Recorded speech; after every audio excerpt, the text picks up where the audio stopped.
Fala galera, sejam bem-vindos a mais um vídeo. Hoje, um conteúdo um pouco diferente, né? Um conteúdo de física. A primeira questão de física que eu trago aqui no meu canal. Já comecei inaugurando com uma questão belíssima, tá? Uma questão muito legal sobre gravitação.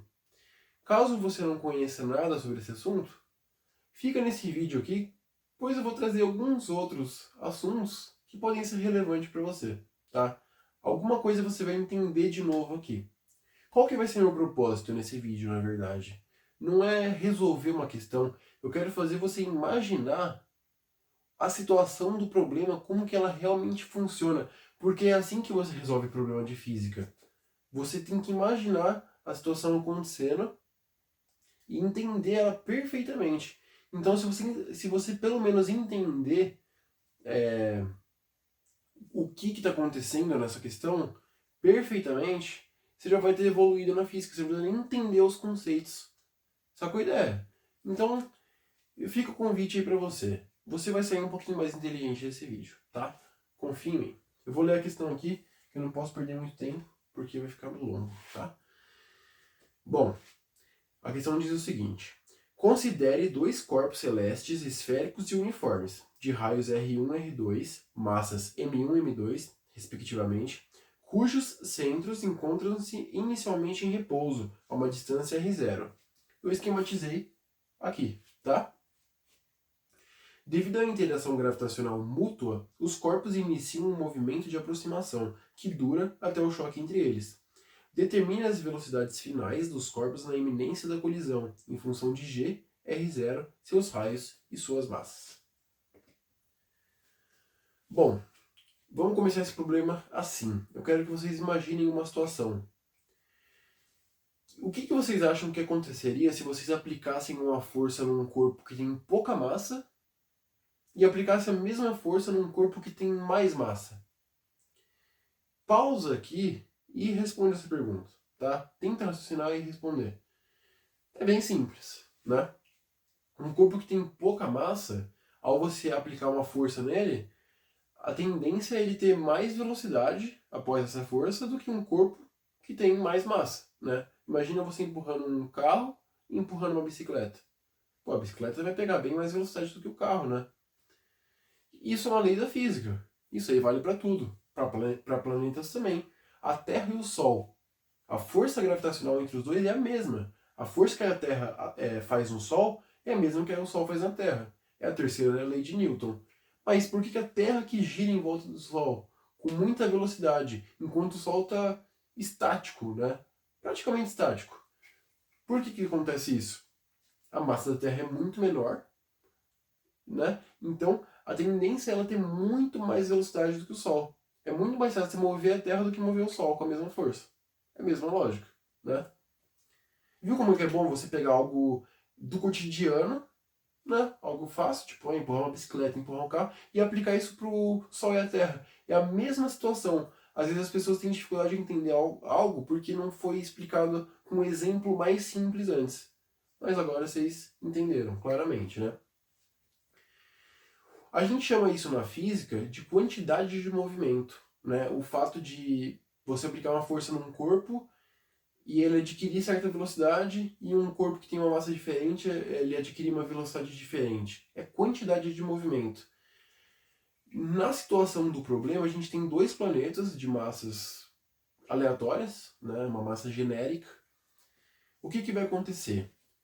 Só está atuando a força gravitacional nesse problema, né? Então, eu quero que vocês visualizem isso acontecendo. Então, olha só.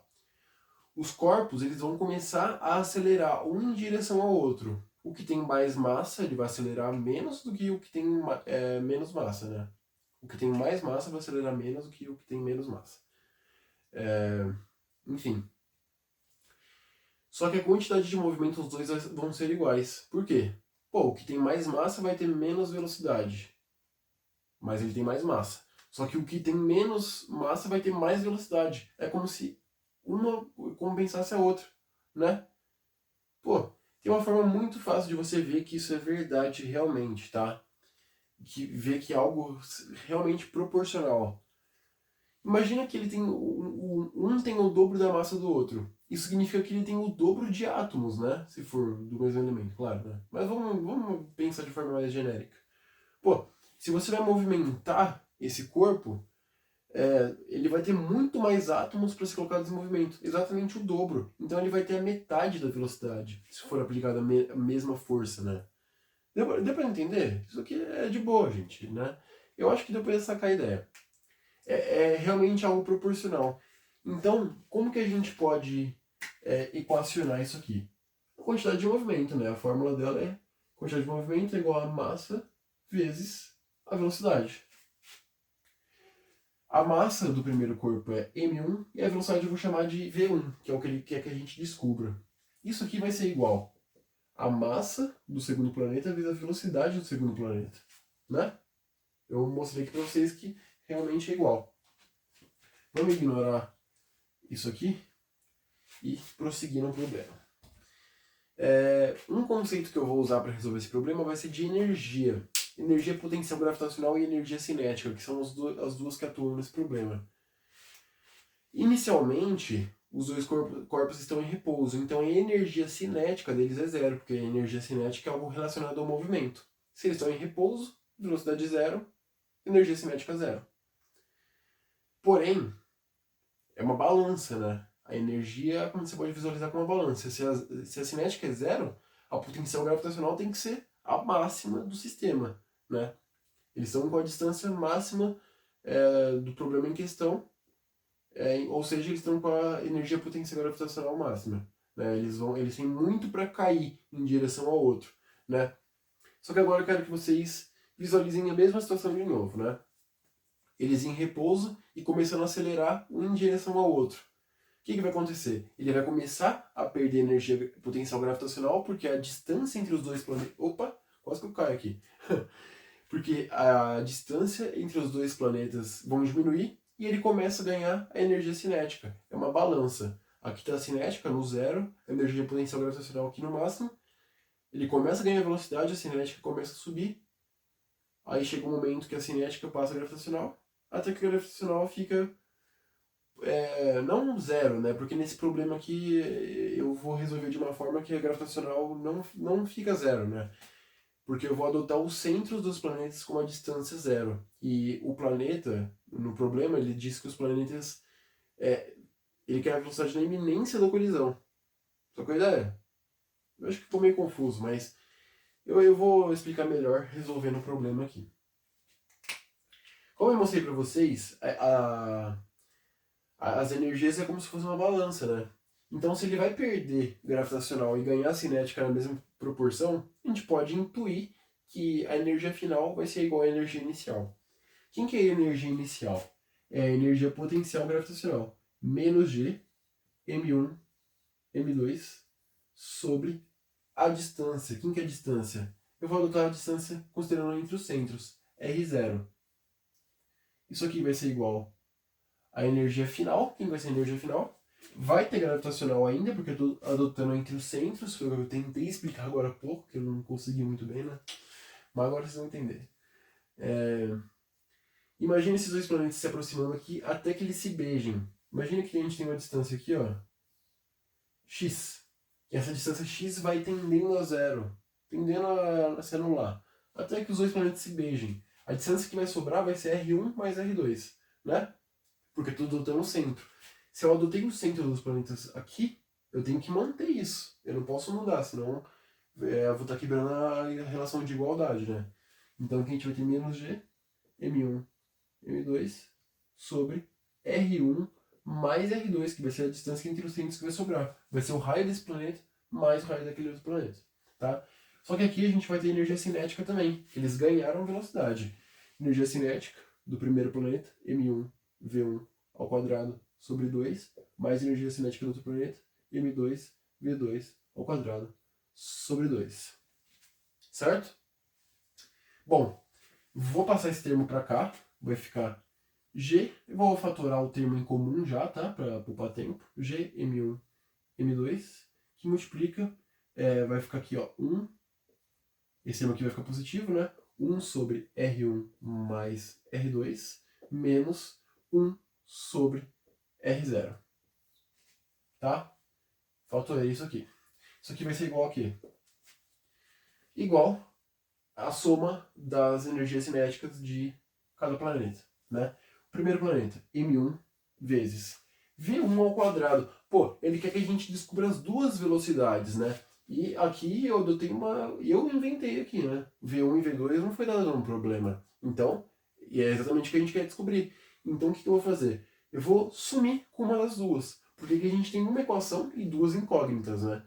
Então, uma das duas tem que desaparecer daqui.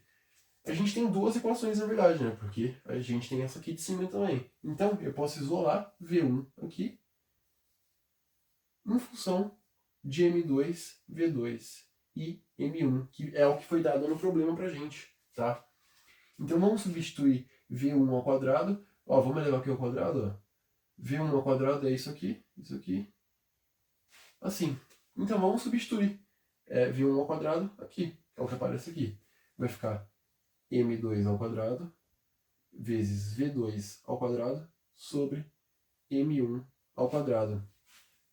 Tem M1 em cima, M1 embaixo. A gente já pode sumir com esse termo aqui. Daí aqui a gente vai ter M2 e V2 ao quadrado. Né? Aqui não dá para mexer em nada. Dividido por 2. Bom, olha o que a gente pode fazer aqui agora. Aqui tem M2, M2, M2. Né? Em todas as parcelas tem M2. Então aqui some, some aqui, some aqui. Certo? Bom, o que vai sobrar aqui pra gente? A gente vai isolar o V2, né? O V2 ao quadrado. Vamos isolar ele então. Bom, cometi um erro aqui, tá, gente? Esqueci de colocar um 2 aqui, ó. Aqui tem um 2 aqui embaixo, tá? Eu substituí o V1 ao quadrado aqui, faltou esse 2 aqui, certo? Bom, eu vou multiplicar aqui por M1 e aqui por M1, porque M1 sobre M1 é igual a 1, só para deixar no mesmo denominador. E eu consegui isolar o V2 ao quadrado mais facilmente, tá? Bom, o que eu vou fazer aqui, ó? Eu vou passar esse 2M1 multiplicando ali para cima, vai ficar como, ó? Vai ficar 2GM1 ao quadrado, certo? Que multiplica mesma coisa aqui, ó, sobre R1 mais R2 menos 1 sobre R0. Isso aqui vai ser igual a... vou fatorar o V ao quadrado aqui, tá? V2 ao quadrado, que multiplica. Bom, o denominador ali já foi, né? Então, nem preciso deixar esse espaço aqui, tá? Ó, V2 ao quadrado. Aqui sobrou um M2, né? M2 mais M1. Bom, eu já posso passar esse termo dividindo aqui, né? M1 mais M2. M1 mais M2. Bom, como eu quero o V2, simplesmente eu vou tirar a raiz quadrada aqui, ó. Já vou mandar direto aqui, ó. Aqui a gente tem M1 ao quadrado, o único termo ao quadrado que está aqui, então é o único termo que vai ficar fora da raiz, tá? Então aqui em cima a gente tem um 2G. Vou fazer direto, tá, gente? Ó. Opa, tempo. A gente vai ter um M1 que vai sair da raiz aqui. Então esse é o nosso V2, tá? Posso até passar ele para esse lado daqui, ó, para ficar mais bonito, né? Bom, a gente tem o V2. E quem que é o V1? Pô, o V1 é a coisa mais fácil do mundo de descobrir, né? Vamos tirar a raiz quadrada aqui de novo? Ó, vamos sumir com esses quadrados aqui, ó, que eu tinha colocado aqui. Porque aqui é o nosso V1, né? Opa. Ó, o V1 é igual a isso aqui. A gente tem M2, M1 e agora a gente tem o V2 também. Então a gente tem tudo que a gente precisa para descobrir o V1, né? Então quem que vai ser o V1? V1 é igual ao V2, vamos copiar o V2 aqui de novo, ó. M1 vezes esse bicho, né? Esse bichano aqui, sobre M1 mais M2, vezes esse monstrinho aqui, menos 1 sobre R0. O V1 é o V2, que é o que eu já escrevi aqui, vezes M2, ó, vezes M2 sobre M1. Vocês entenderam o que eu fiz? Aqui eu tinha M1. A gente vai dividir por M1. M1 sobre M1 dá 1. vezes M2. Então, essa é a nossa resposta do problema. Deixa eu dar uma olhada aqui no gabarito rapidão. Bom, o gabarito é diferente do meu, mas isso aqui é uma questão discursiva, né? Então, ele tira o mínimo aqui, né? Ele deu uma manipulação algébrica aqui, mas não tem problema não. É discursiva, a informação tá certa, isso que importa, tá? Não posso perder tanto tempo aqui com a álgebra, o que importa é a física mesmo. Certo, gente? Caso você tenha ficado um pouco mais inteligente nesse vídeo, caso você tenha entendido alguma coisa nova, considere deixar o seu gostei, se inscrever no canal e, por favor, deixe o seu comentário com alguma sugestão para eu trazer aqui no vídeo, tá? Aqui no meu canal, tá? Certo, gente? Muito obrigado para quem ficou até o final. Valeu, falou e até o próximo vídeo.